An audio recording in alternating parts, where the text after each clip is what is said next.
Hello students, this is your English teacher Riyanka ma'am. আজকে আমরা পড়ব সরোজিনী নাইডুর লেখা একটি কবিতা, দি ব্যাঙ্গল সেলার্স। তো দেখো, প্রথমে আগে আমরা লেখিকা সম্পর্কে পড়ে নিই। তো আমাদের যে লেখিকা, তার পুরো নাম সরোজিনী চট্টোপাধ্যায়।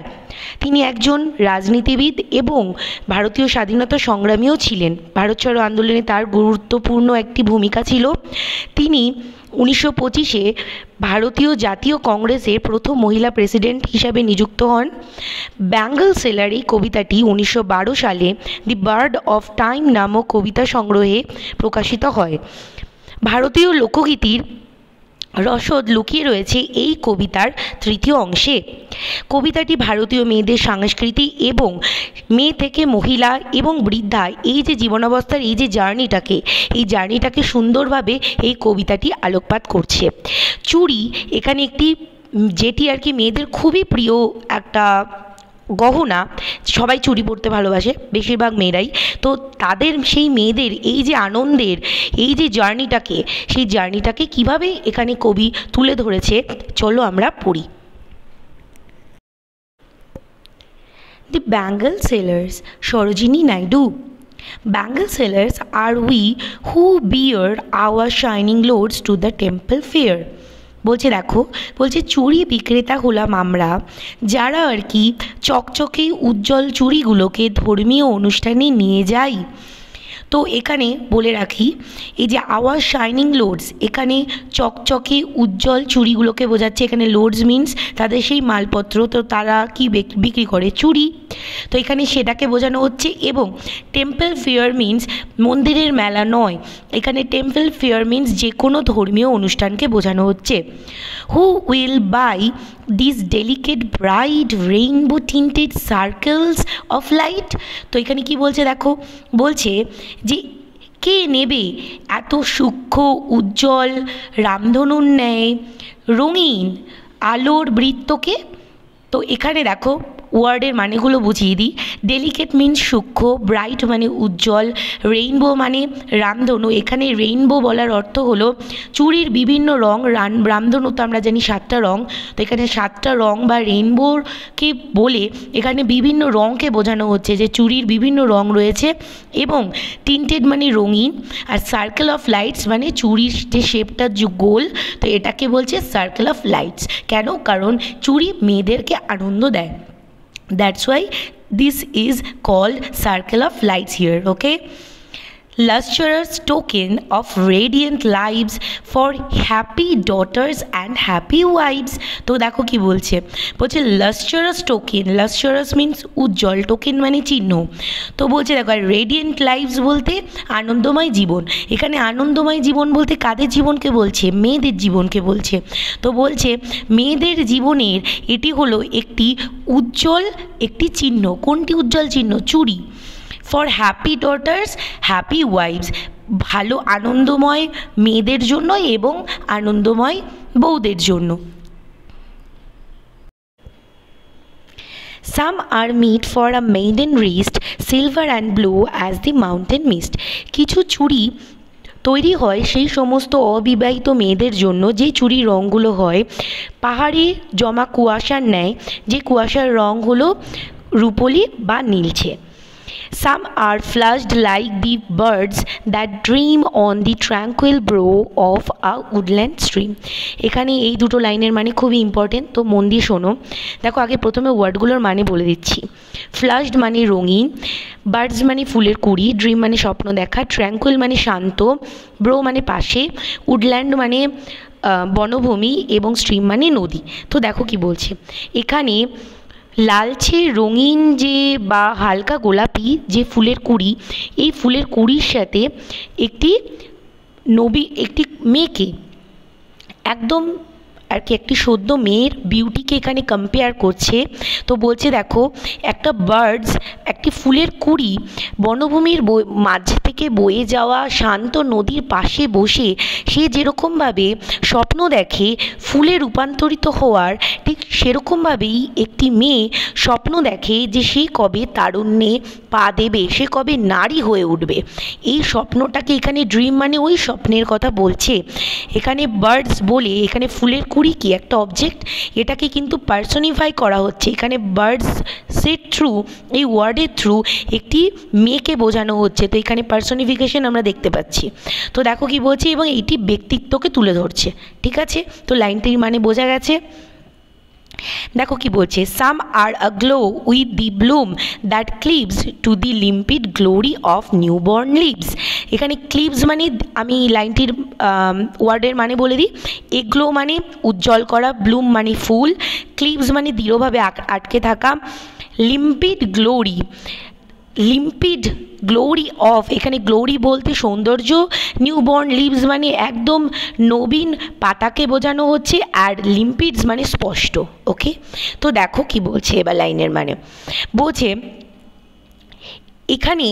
এখানেও একটি ইমেজ ক্রিয়েট করা হচ্ছে যেখানে একটি ফুল এবং একটি নবীন পাতা দৃঢ়ভাবে একে অপরের সাথে আটকে রয়েছে। তো দেখো কি বলছে, কিছু চুড়ি এরকমও বোঝায়, সেই সৌন্দর্যকে বোঝায় যে সৌন্দর্যটা প্রকাশ পায় নারীর লজ্জার লালিত্যকে।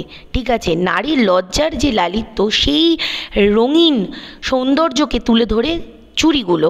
এখানে সাম আর বলতে সেই চুড়িগুলোর কথা বলছে, যে চুড়িগুলো এটির মানে এটা বোঝায়, এই যে ইমেজটা bloom and cleaves to the limpid glory of newborn leaves, যে একটি সদ্য নবীন পাতা যেভাবে একটি ফুলের সাথে দৃঢ়ভাবে আটকে থাকে, ঠিক সেইভাবেই একটি মেয়ে সে দৃঢ়ভাবে যখন নারীত্বে পা দেয়, তার সেই জার্নিটাকে এই চুড়ি, এই যে রঙিন চুড়ি, সেটা ডিপিক্ট করছে।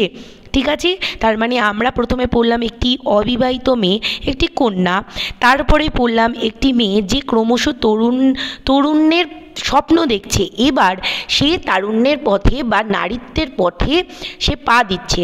ঠিক আছে, মানে নারীত্বের পথে পা দিচ্ছে মানে কি, তার মধ্যে লাভ, রিলেশন, এই সমস্ত কিছুর গুরুত্ব ক্রমশ বাড়ছে, সে এটার ডেপথ বুঝতে পারছে। এটা কি বলছে, নারীত্বের পথে পা দেওয়া। Some are like fields of sunlit corn meet for a bride on her bridal morn। বলছে দেখো, বলছে কিছু চুড়ির রং এরকম হয় যে শস্য খেতে যখন সূর্যের আলো পড়ে, তখন ঠিক যেরকম রৌদ্রোজ্জ্বলে শস্য ক্ষেত আর কি জ্বলজ্বল করে ওঠে, ঠিক সেরকম রঙের মতো সেই চুড়িগুলো হয়, যে চুড়িগুলো একটি নববধূ বা একটি কনে সে তার বিবাহের সকালে পরে। ব্রাইডাল মর্ন মানে এখানে মর্নিং। তো দেখো কি বলছে, some like the flame of her marriage fire or rich with the hue of heart's desire. তো ফ্লেম মানে এখানে সেই বিবাহের যে যজ্ঞের আগুন, সেই আগুনটাকে বোঝাচ্ছে। হিউ মিন্স রং। তো দেখো কি বলছে, আর হার্টস ডিজায়ার মানে মনের কামনা, বাসনা, আকাঙ্ক্ষা, আনন্দ, সেই ফিলিংসগুলোকে বোঝাচ্ছে এখানে, যেটা একটা মেয়ে বিবাহের সময় ফিল করে। তো দেখো কি বলছে, কিছু চুড়ির রং আবার এমনই হয় যেটা আর কি বিবাহের সময় যজ্ঞের আগুনের রঙের মতো উজ্জ্বল হয়, অথবা সেই কনের মনের যে আনন্দ, তার যে সেই সময়ের তার যে মনের যে ব্যাকুলতা বা মনের যে ইচ্ছা, কামনা, সেই ডিজায়ারকে বোঝাচ্ছে, সেই ডিজায়ারের মতো প্রবল হয়। দ্যাট মিন্স ডিপ কালার, মানে ডিপ রেড, অরেঞ্জ, ইয়েলো, এই রঙগুলোকে বোঝাচ্ছে। Tinkling, luminous, tender and clear like her bridal laughter and bridal tear. দেখো কি বলছে, টিঙ্কলিং মানে টুংটাং শব্দ, তো টুংটাং শব্দের ন্যায় লুমিনাস অ্যান্ড টেন্ডার ক্লিয়ার। তো এখানে দেখো কি বলছে, এখানে বলছে ক্লিয়ার মানে কি স্পষ্ট, টেন্ডার মিন্স কোমল। তো বলছে দেখো এখানে এই যে ওয়ার্ডসগুলো, এখানে এই ওয়ার্ডসগুলো কোথাও না কোথাও একটি মেয়ের চরিত্রকেও এখানে, বা একটি মেয়ের ফিচার্স, তার যে চারিত্রিক বৈশিষ্ট্য, সেটাকে এখানে ডেপিক্ট করছে। ঠিক আছে, তো দেখো কি বলছে, লুমিনান্স মিন্স উজ্জ্বল। তো বলছে যে টুংটাং শব্দ করা, উজ্জ্বল, কোমল এবং স্পষ্ট সেই চুড়িগুলো, like her bridal laughter bridal tear, ঠিক যেরকম সেই বিবাহের যে আনন্দ, সেই বিবাহের যে দুঃখ।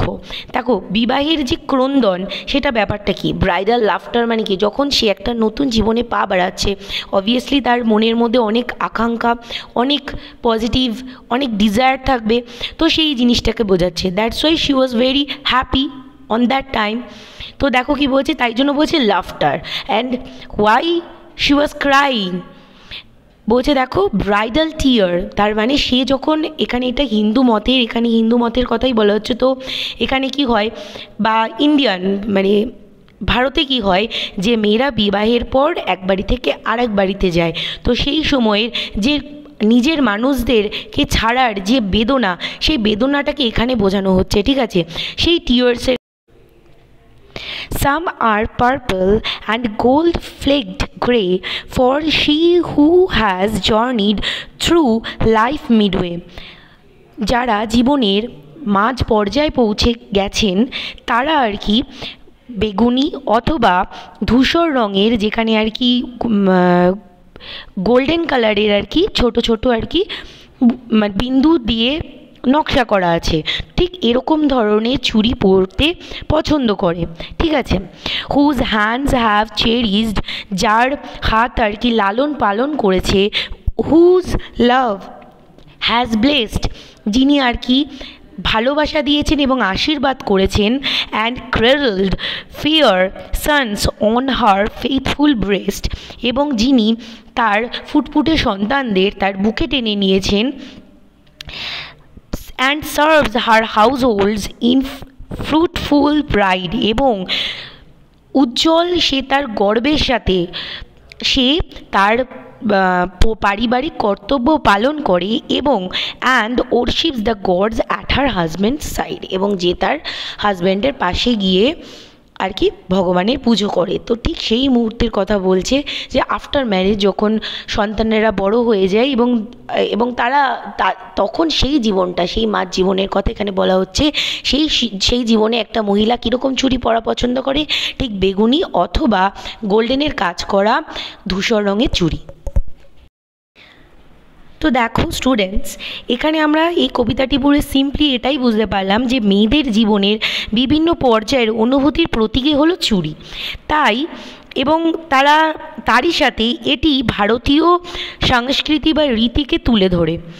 এখানে চুড়ি বিক্রেতাকেও প্রাধান্য দেওয়া হয়েছে, কারণ চুড়ি বিক্রেতাই তাদেরকে এই আনন্দটাকে আর কি তাদের কাছে পৌঁছে দেয়, এবং কোথাও না কোথাও চুড়ি বিক্রেতা ভারতীয় সংস্কৃতিকেও ধরে রেখেছে। দ্যাটস ওয়াই এই কবিতাটির নাম হয়েছে ব্যাঙ্গল সেলার। ওকে, তো আশা করি তোমাদের এই ভিডিওটা ভালো লেগেছে।